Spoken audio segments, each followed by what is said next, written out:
Donc dans cette vidéo, on va étudier le tableau de variation, dresser le tableau de variation d'une fonction.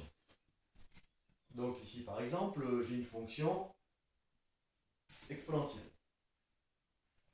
Bon, on obtient cette dérivée. Donc ça, dans une autre vidéo, j'ai expliqué la technique de u'v plus uv' qui nous donne cette dérivée. Voilà. Je ne vais pas le refaire. J'ai précisé la technique sur une vidéo précédente.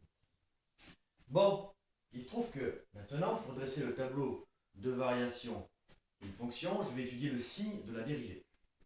Donc là, la dérivée se compose d'une partie, voilà, moins x plus 6, et une partie exponentielle. Donc là, ce qu'il faut bien avoir en tête, c'est qu'une exponentielle est toujours positive. Donc, f' est de signe de moins x plus 6.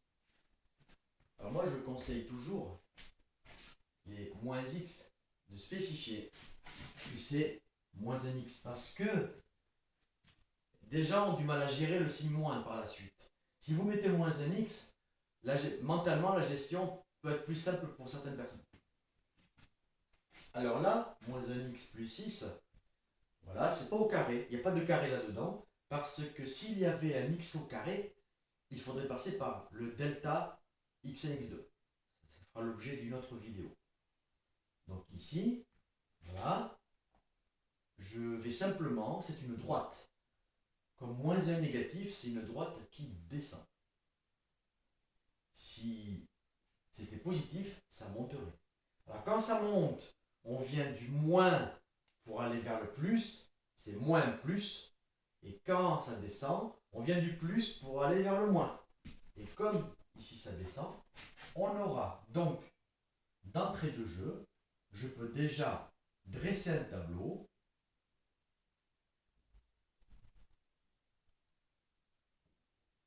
où je sais qu'il va y avoir un changement. Et comme ça descend, on part du plus pour aller vers le moins. On part du plus pour aller vers le moins. Donc là, on étudie notre fonction de 0 jusqu'à 20. Donc là, la fonction f va monter.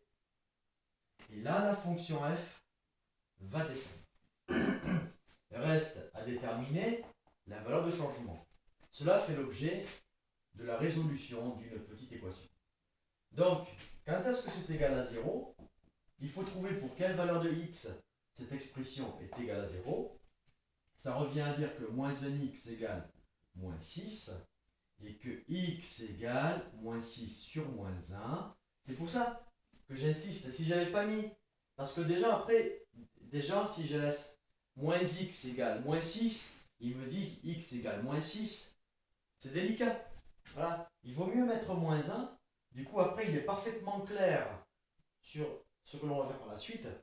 Et là, on peut terminer par... Ça évite les erreurs de signe. Voilà. Donc, ma valeur de changement, c'est 6. Reste à déterminer. Donc ça, les calculs se font, attention, pas avec cette fonction-là, mais avec la fonction f. Il ne faut pas utiliser f'. Bon, vous pourriez faire les calculs en 0, par exemple. Je peux le faire de tête, celui-là. Exponentielle de moins 0,2 fois 0, ça fait exponentielle de 0, ça fait 1. 5 fois 0, moins 5. Bon, là, je vois que ça va faire moins 5. Bon, de tête, ça se fait. Bon, maintenant, les autres, c'est beaucoup plus compliqué. Bon, en BTS, maintenant, on vous demande d'utiliser l'outil tableur pour le faire. Ce que je vais vous montrer.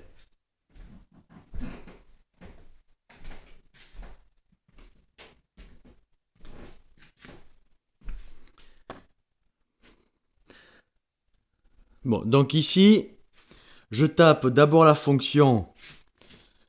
Excusez-moi, c'est pas très pratique, hein. Voilà, je tape tout simplement, je vais dans le menu fonction.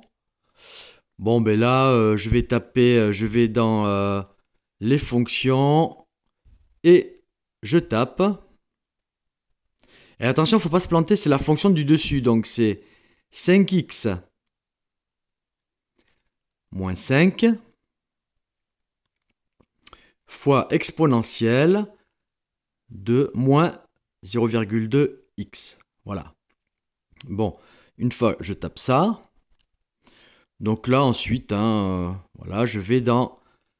Là, j'ai juste besoin d'aller dans le tableur.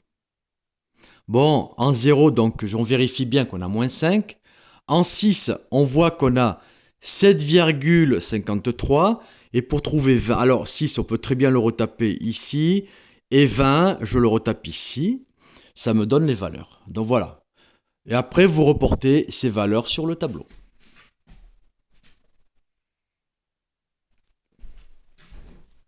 Donc voilà pour finir. En 6, j'ai obtenu, on donne les valeurs approchées. Alors après, tout dépend. Si on vous dit au centième, vous voulez donner deux chiffres après la virgule. Là, j'ai donné une approximation au centième. Là, c'est 1,74. Bien.